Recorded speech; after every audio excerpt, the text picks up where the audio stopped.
தசரத மன்னனின் மகனாகப் பிறந்து விஸ்வாமித்திர முனிவரின் வழிகாட்டுதலில் தீய சக்திகளான தாடகை மற்றும் சுபாகுவை அடித்து யாகத்தை காத்தது முதல் கௌதம முனிவரின் மனைவி அகலிகையின் சாபத்தை நீக்கியது வரை ராமரின் இளமை காலம் அதர்மத்தை வேறறுக்கும் ஒரு முன்னோட்டமாகவே அமைந்தது.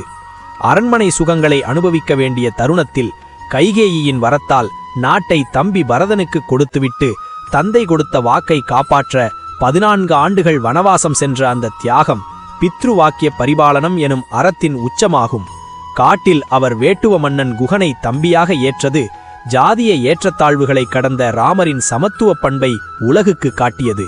சீதையை ராவணன் கவர்ந்து சென்றபோது ஒரு சாதாரண மனிதனைப் போல வருந்தி தேடிய படலமானது இறைவன் மனிதனாக வரும்போது மனித உணர்வுகளையும் முழுமையாக அனுபவிப்பார் என்பதை காட்டியதுடன் வழியில் ஜடாயுவுக்கு மோட்சம் அளித்தது மற்றும் சபரியின் பக்தியில் நனைந்தது என அவரது ஒவ்வொரு அடியும் கருணையின் அடையாளமாக திகழ்ந்தது.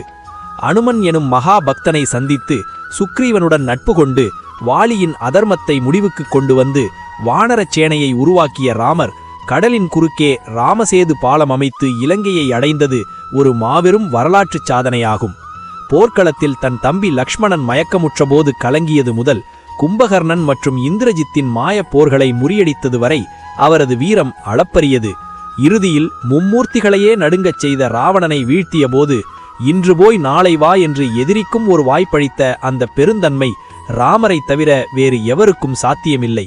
போருக்குப் பின் இலங்கையை தனதாக்கிக் கொள்ளாமல் அடைக்கலம் புகுந்த விபீஷணனிடமே ஒப்படைத்துவிட்டு அயோத்தி திரும்பி ஒரு மன்னனாக தன் தனிப்பட்ட வாழ்வை விட குடிமக்களின் ஒழுக்கமே முக்கியம் என்று கருதி சீதையை பிரிந்து வாழ்ந்த அந்த துயரமான தியாகம் அவரை மரியாத புருஷோத்தமன் என வரலாற்றில் நிலைநிறுத்தியது. இவ்வாறு ஒரு மகனாக, சகோதரனாக, கணவனாக, நண்பனாக மற்றும் நீதி தவறாத மன்னனாக அவர் வாழ்ந்த 11,000 ஆண்டுகால ராமராஜ்யம் எக்காலத்திற்கும் பொருந்தும் ஒரு சிறந்த வாழ்வியல் தத்துவமாகும்.